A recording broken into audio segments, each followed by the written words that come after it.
I'm Steve Zweiback, and today I would like to talk to you about a process called handling difficult group dynamics. First, let me tell you about why you'd use this process.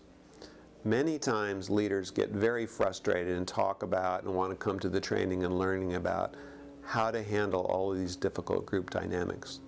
The first perspective is that often it's the leader or the facilitator or the leadership team who are actually causing or animating these difficult group dynamics. So the best way to kind of exemplify this particular model of handling difficult group dynamics is to tell you a little story about an actual school district that I worked with a number of years ago. They were based in Central California, and they took a management retreat. They had about 45 administrators and key teacher leaders come to this management retreat. And it quickly became apparent that their biggest issue revolved around 5 or 6 people in the district who they called the keepers of the culture, who were really holding back any progress by the leadership team. At least that was according to the leadership team. So this was a perfect opportunity to use this process with the whole group. So the process itself is taking the group through 4 sequential steps. And the first step is to actually identify the difficult group dynamic, which they said is they actually had these keepers of the culture and that they were true saboteurs and that they were, committed to doing whatever it took to hold the district back. So we already had the first step licked. The second step in this particular process is to break them up into small little groups and have them talk about what would they actually see these 5 or 6 keepers of the culture do in a meeting setting or in a conversation process. And what they reported is that these people would be resistant to anything that the leaders asked or said to do. That several of them would constantly dominate the conversation. They would interrupt, that would try to change the topic, they would try to suggest new priorities. And eventually, they would bring up other ideas, other suggestions, and eventually they would just shut down and nobody would contribute. And that they would then go outside the formal meeting setting and talk about what they really thought was happening outside the formal meetings. So those were actual behavioral evidences of what they called saboteurs. The third step in the process is, in the same small groups, is to have each small group think of a time when they actually individually and personally demonstrated some of these same behaviors.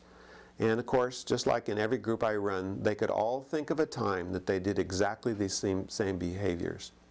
And then they reported out, why did they do those kinds of behaviors? So think of a time that they did those behaviors and why would they choose to use those behaviors? And what they said was, well, they would do it when they didn't think their opinion was being valued, when some of their actual deeply held beliefs and values were actually violated. And they said that they would tend to dominate in a meeting when they were trying to stop a group from going right over a cliff and making a bad decision. So those were their reasons. And then the fourth step in this process is then to ask them, so what new meanings do they make of what they formally labeled as keepers of the culture or true saboteurs? And what they came back with was startling to them. And that was, they said, boy, the new meaning they have is that in their district, they obviously have a kind of a culture as a leadership team which is totally top-down.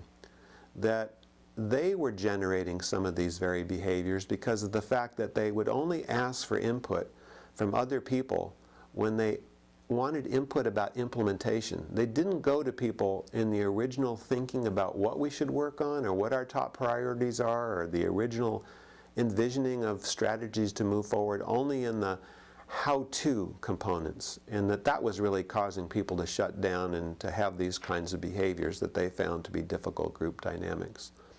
So this particular group district had a real breakthrough in realizing that they actually, over time, had caused and amplified what they now call these difficult group dynamics as true saboteurs.